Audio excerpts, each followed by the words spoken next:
À présent, votre horoscope du jour. Horoscope du jour. saa yi doxalal bokk.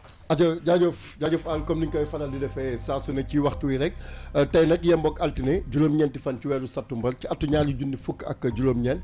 ñu pàccal ñu ci fukki signe ak ñaar yi ñu koy dooree ci biir yi na wax ci wàllu amour santé ak travail boobee ca la ñuy dooree ndax mi ngi wax ne yéen bélier yi bésu tey gi nekk na gës goo xam ne bu fekkee ne amoon ngeen retard par rapport ak ci seen wàllu liggéey wala moon ay erreur yoo xam ne defoon ngeen ko tey dafay nekk bés boo xam ne profité leen pour ngeen mën a saafara loolu ci wàllu santé it ñuy gis ne yéen ci seen jëm bopp wax na it ne forme bi ngeen am dëgg la baax na mais def leen réveil musculaire balaa ngeen di def benn activité physique bu ko deful seen wér-gu-yaram mun na am ay gàllankoor ci wàllu amul boobee mu nekk journée boo xam ne journée bu am solo lay doon waaye nag dafay nekk journée boo xam ne A2 lay doon bu fekkee ne def ngeen ko rek di ngeen gis ne ci wàllu waxtaan yi ngeen di am wax dëgg neex yàlla ak yenn ay désir mutuel ak yu xeet yu demee noonu si mariŋaañ ak yooyu noonu yëpp day nekk loo xam ne daal mun na taakeel la tey donc kon bélier yi ñooñ ci bàyyi xel bu baax ñu dem ci ñi nga xam ne ñoom ñooy tóoroo yi mu ne ñoom dañu nekk ni ñi nga xam ne jafe-jafe mun na am ci seen vie sentimentale li ko waral mooy réeroo ñàkk bokk gis-gis dafay indi jafe-jafe mu ne relation amoureuse yoo xam ne day dem ba benn moment mu am li ñuy wax maanaam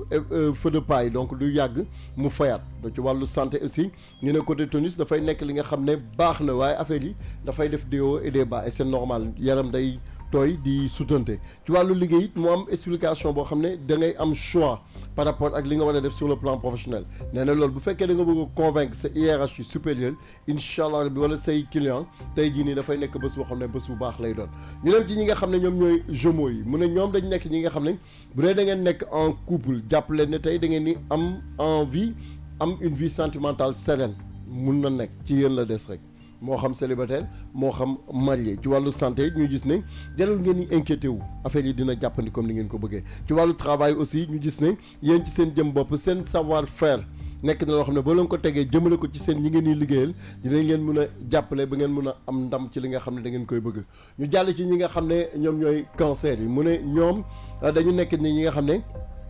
baax na ñuy privilégié de temps en temps relation amicale yi nga xam ne daf si nekk plus que relation amoureuse loolu dafa nekk li nga xam ne bu dee ay célibataire ngeen yéen ci seen jëm boobu contact yi nga xam ne am ngeen ko ci seen rencontre yi boo leen ko doxalee di ngeen ci am li ngeen bëgg ci wàllu santé it muy gis ne renforcer leen seen énergie mais it ngeen di def repos noppalu dafay baax ci yéen ay promotion ay bénéfice ay postes yu bees di taxaw ci yéen cancer yi muy nekk loo xam ne bu yegsee daal dina doon loo xam ne dina leen jàppale lool ci seen wàllu liggéey ñu dem ci ñi nga xam ne ñoom ñooy lions yi mu ne yéen jarul ngeen ni am ay xel ñaar donc mu ne dafa nekk tey journée boo xam ne baax na ngeen retrouver seen complicité yéen ak ki ngeen di bëggante bu dee ay célibataire nga nag nee na def leen rencontre ci ay attention ci ay rencontre choc de mun na changer seen existence de jaxase këf yi ci wàllu santé aussi mu ne yéen seen ñëw reprendre leen sport bu fekkee ne da ngeen ko bàyyi woon fan yi ngeen jëlaat ko ci wàllu travail aussi muy wax ne personne n'est irremplaçable donc valoriser leen seen qualité professionnelle rester modeste ngeen mun modeste pour mun a wane le contraire donc lions yi loolu la wax ñi nga xam ne ñoom ñooy vierge yi mu ne dina am malentendu boo xam ne dina yàq seen relation sentimentale waaye nekkul loo xam ne lu garaaw la luy jeex lay doon mu ne aussi yéen seen ñëmoop comme ni ñuy wax rek na ngeen xoolaat bu baax li ngeen di lekk bu ko deful seen estomac bi dina am ay métit ay jafe-jafe yu bëri yoo xam ne dina ko am tey sur le plan professionnel aussi muy wax ne liggéey bi nga xam ne da ngeen koy liggéey en équipe vraiment dina leen mën a jàppale même boo xoolee sax ci yéen ak seen collaborateurs yi li ngeen di tënk wax ko jëm sur le plan professionnel dafay nekk loo xam ne luy baax lay doon ci wàllu balance yi la ñuy dem balance yi mu ne yéen da ngeen nekk ñi nga xam ne sur le plan sentimental moom ay divergence yoo xam ne dina ci am seen diggante ak ki ngeen di bëgganteel bon divergence certes mais dafay nekk loo xam ne nee na bu fekkee dialogue ak waxtaan am na da ngeen di gis ne dafay ñëw jeex ñu gis ne it da ngeen war a def un peu d'activité physique maanaam yee leen seen muscle yi loolu boo leen ko defee seen moral bi également ngeen régénérer ko dafay nekk loo xam ne dina baax ci yéen di naan ndox bu bëri asli nag tey ci wàllu professionnel wax nañ ne yéen seen jëm bopp di ngeen am réussite professionnelle ba la ngeen doon yaakaar sax dafay nekk li nga xam ne luy ñëw baax lay doon wala da ngeen koy am en tout cas ñu jàll ci ñi nga xam ne ñoom ñooy scorpion yi ñoom ci seen wàllu santé la dooree nee na nañ jël soin ci seen corps parce que dafay nekk loo xam ne bu ñu ko deful mun na leen indil ay jafe-jafe kay gàllankoor bu baax a baax ci wàllu travail aussi mu ne ñoom ci seen jëm bopp amul fii benn place du yëm ci wàllu susceptibilité li ngeen mën a def rek mooy défendre seen position et puis ne pas mettre en danger seen carrière professionnelle sur le plan sentimental aussi mu ne da ngeen di dund une relation sentimentale amoureuse bu sereine donc jamono yi nii moom côté wàllu xeetu mbëggeel moom tàlkal la ñu dem ci ñi nga xam ne ñoom ñooy sagittaire yi mu ne yéen da ngeen nekk ñi nga xam ne da ngeen di préférer def cavalier seul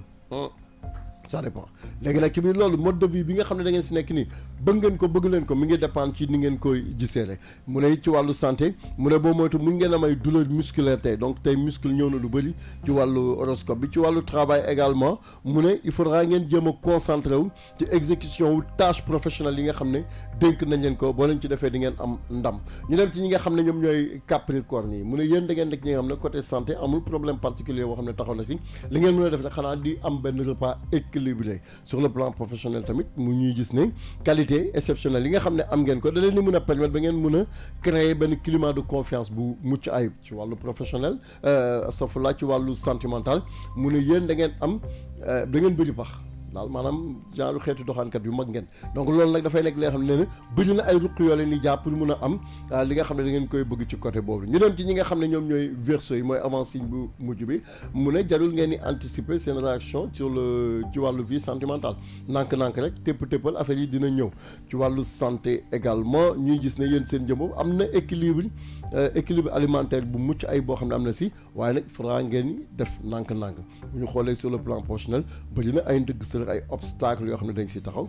amul problème donc kooku bàyyi leen si xel fa ñuy mujjee rek moom mooy poisson yi mu ne ñoom dañ nekk ñi nga xam ne satisfaction sentimentale ak affective bi nga xam ne am nañ ko ci bésu tey bi dafay nekk li nga xam ne dina leen mën a jàppale bu baax ba ngeen mën a bañ a am stress wala yu demee noonu ci biir stress boobu sax wax na ne ci wàllu santé